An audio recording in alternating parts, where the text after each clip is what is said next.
அன்புமணினா descent and development politics நினைச்சிட்டு இருக்கான். வேட்டி இதை மடிச்சு காட்டுங்க.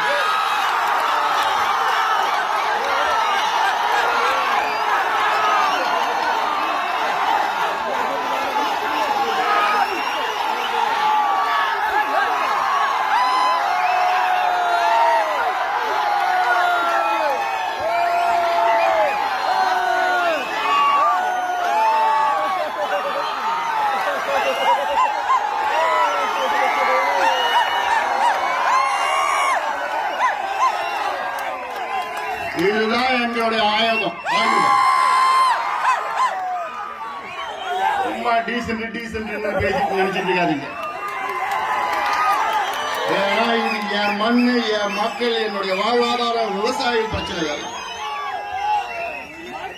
அதனால நான் எச்சரிக்கை, அமைச்சர்களுக்கு எச்சரிக்கை,